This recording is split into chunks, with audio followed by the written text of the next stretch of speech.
Hello, my friends. This video is about the trigger behaviors we do when we are around toxic people or around the toxic people we're in relationship with. Watch this video.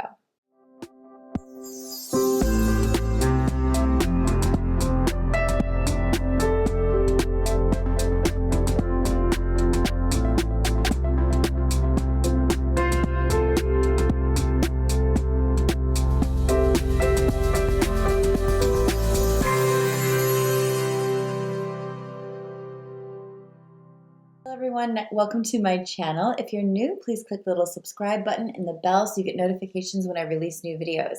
And if you've been with me for a while, thank you so much and welcome back. I also should mention the little join button.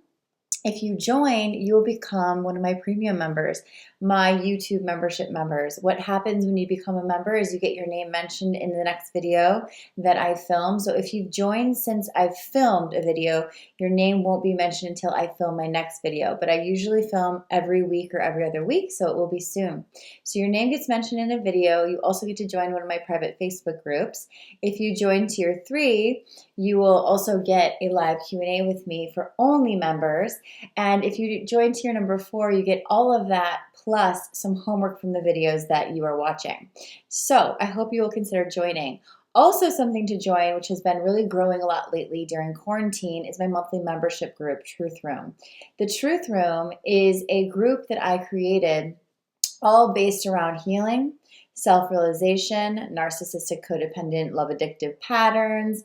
Also, one of my big things is finding yourself outside of the societal norms. So if you are attracted to externals, this group is where we talk about empowering from within. So if you want a group of people, and I meet with you every single Friday morning live, if you want a group of people to do the work with, but also have a year and a half of information in the site for you, please click that link below. It's called Truth Room Tribe Monthly Membership, and I hope you'll join our tribe. So let's get to it, guys. This is a very big subject that very often gets skimmed over, or what I would say does a little bypass. People don't realize that so many of our behaviors, some people call these protest behaviors, I call them trigger behaviors, are in reaction to the energies we are surrounded by. An example, yes, my lighting is always playing games with me these days. So I don't know if it's my light or if it's what's happening in the world, but something's happening with my lighting every single time I sit down to do a video the last week. But anyway, back to the subject. So if you have been in relationship with a narcissistic person or someone who is considered toxic, a toxic person is someone who is manipulative emotionally, physically, anyway, or who is doing something to get something, right? So a lot of times people ask, like, how do I know if this person is a narcissist, a sociopath, whatever? I don't really deal with labels, but what I do say is they can have symptoms of a label. And so a toxic symptom would be someone who is an addict, who is addicted to attention or drugs or something other than anything. So if they're addicted, sorry about my hair. If they're addicted to anything, that's an addictive person who is not getting help for their addiction is a toxic individual in a relationship, because if they don't have a hold of their addiction, that addiction is going to be creating cycles in a relationship that are not healthy. Also, someone who is toxic is anyone who is extremely selfish, who is only self-serving, who is incredibly dependent on external validation, which we call narcissistic sometimes. So many types, but if you're watching this video, you know what I'm talking about. So what I want you to notice is when you're around these types, and this is coming up a lot in quarantine because a lot of people are stuck in the home with a toxic person, you will notice that a lot of your self-sabotage patterns or inner critic patterns or internalized shame-based patterns will be popping up. What that means is a serious inner critic. What that means is you will start to have to exercise more or control something in your life more or appear more something. It is a self-attack. What we do oftentimes when we're around toxic people is we internalize this experience. So if we're feeling toxicity from someone, we're feeling their need for us to do something or be a certain way to meet their need. We will feel that pull. An example is if you're in a home with someone who has toxic traits and you know that what's really important to them is that you are kind of their supply. You are really successful. You are really perfect and beautiful. You are really a high achiever. Whatever it is that this person needs to feel like they are enough, meaning you are a reflection of them, right? Well, if I think my video just froze now too. There's all things going on during quarantine.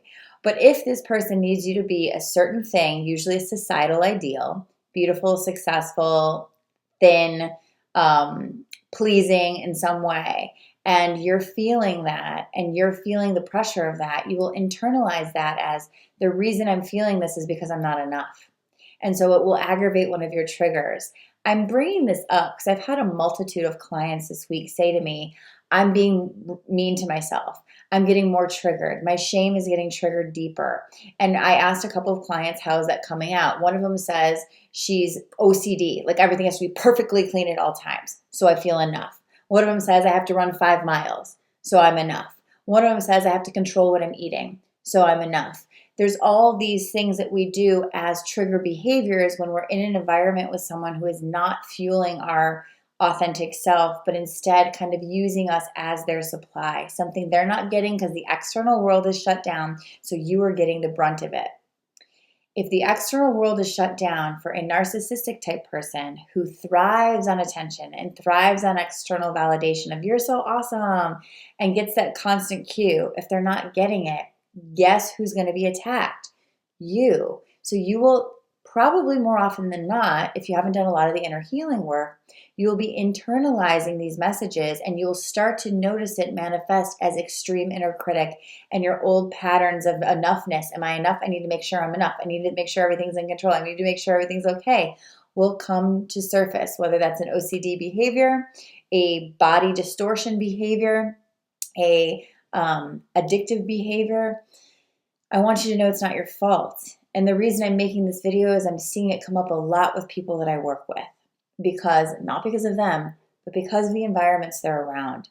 If you're in environments and you can't get out of them that are causing toxic cycles for you, this is what I want you to do. Escape whenever you can, at least 20 minutes to an hour a day. One of the things I do after every session, or not my every session, after either my morning sessions or my afternoon sessions, is I go on a walk to clear anyone else's energy. And so if you're an empath and you're living in a house with someone who's not, nature walks. If you can't do a nature walk, please listen to a video that raises your vibration or a meditation or do some affirmations. It's very important for you to stay in a space of self-love. Give yourself more love, not less. Because what's happening is you're being triggered because of someone else's wounding, and it's triggered the part of yourself that needs to love yourself more, not less. So if these triggering behaviors are becoming more and more and more in quarantine, I highly suggest you get on my mailing list, my newsletter, because I offer tips every week. I also suggest maybe you join my monthly membership. I should also mention Inner Work Group Coaching is starting tonight, 5 people or less. It's a very, very affordable option rather than my one-on-one coaching. If you can't afford that, I know that everyone right now is kind of freaking out. So I built the group coaching for people who need a little help and don't mind having 5 people in the group. An example, we have 5 people tonight, but only 2 can show up because one's in Dubai, one's in London, and one is in Germany. And so the time changed, and it doesn't matter because they will get the recording. So if you want to join my group, we have a Thursday night group at 5 p.m. and a Friday morning group at 10 a.m.